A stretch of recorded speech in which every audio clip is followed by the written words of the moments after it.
내가 참 할 말은 무지하게 많은데 누구는 나한테 양심선언을 하라는데 내가 어떻게 하냐 그러냐. 내가 살려면 나보고 양심선언 하라는데 어찌됐든 간에 얘들이 다 사정은 아는데 그래도 뭐 내란죄로 엮겠단다. 속사정이 많은데 지금은 아무도 내 말을 안 듣는다. 김철현 교수님. 네. 누구는 나한테 양심 선언을 하라고 한다. 내가 살려면 나보고 양심 선언하려고 한다.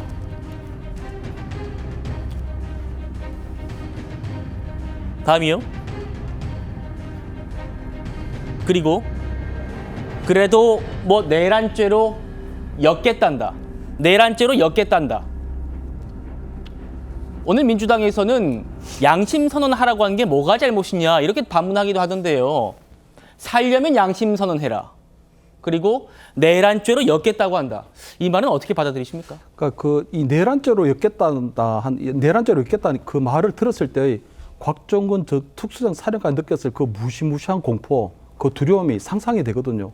아마 곽 사령관 입장에서 볼 때는 야 이제는 정말 꼼짝없이 죽었구나 하는 그런 생각이 들었을 겁니다. 왜냐하면 이 내란죄라고 하는 부분이 어쨌든 무기징역에서부터 사형까지 이르는 아주 중형이 선고되었기 때문에 아마 본인 입장에서 볼 때는 너무 무서웠을 것 같고요.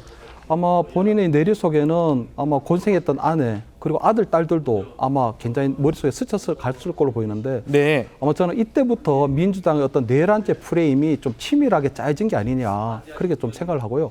아마 그 다음날 곽정근 전 사령관을 부대로 방문한 민주당 김병주 어떤 의원을 만난 곽 사령관은요 거의 넋이 나가 있었거든요. 거의 부동의 자세로 그냥 아마 본인이 그래도 특수작전의 전문가고 그래도 우리나라 최고의 특수부대의 최고 사령관인데도 불구하고 거의 완전히 뭐 아무것도 못하고 그 전쟁 포로가 신문을 당하듯이 그렇게 유튜브에 참여를 했거든요. 네. 그래서 결국 그날의 유튜브의 내용을 보면 결국은 대통령이 요원을 끌어내라고 했던 그 내용들이 오히려 민주당의 의원에 의해서 국회의원을 끌어내라는 것으로 둔갑이 되고 결국은 어떤 곽 사령관의 어떤 기억에서 나오는 그런 진술이 아니라 결국 민주당의 입맛에 맞는 그리고 새로운 기억이 이식되는 그런 상황이 됐거든요. 그렇기 때문에 저는 오늘 아마 내란죄로 엮겠다는 이 진술이 이 아마 통화 녹취록이 나온 이상 이 곽종근 전 사령관의 진술은 완전히 오염됐다. 더 오염됐다는 그 명백한 증거가 된 만큼 이러한 것들이 탄핵 심판의 이제 증거로 사용되어서는 안 된다. 그러한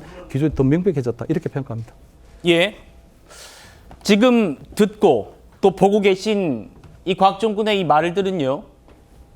작년 12월 5일 저녁 7시 40분쯤에 곽종근이 지인과 통화를 한 내용입니다.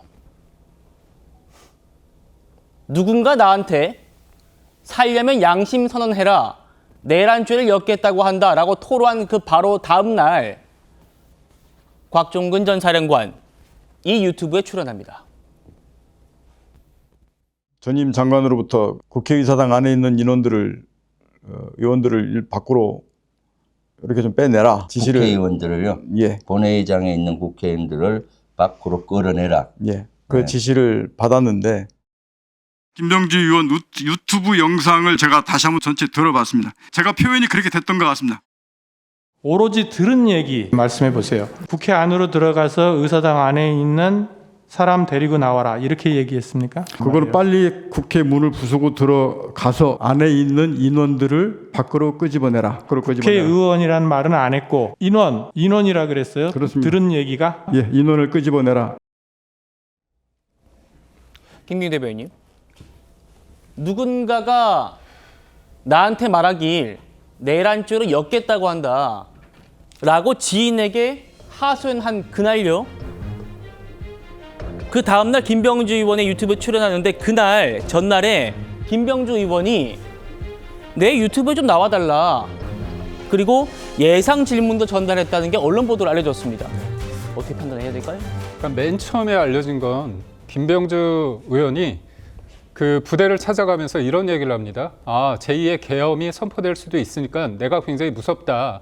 뭔가 체포될 수도 있으니까 이 유튜브를 켜고 들어가겠다 그런 얘기를 합니다. 그리고 30분 만에 곽정근 전 사령관이 나왔다 이렇게 얘기를 하는데 알고 보니까 그 전날에 다 얘기된 거잖아요. 그러니까 이게 한편의 쇼입니다.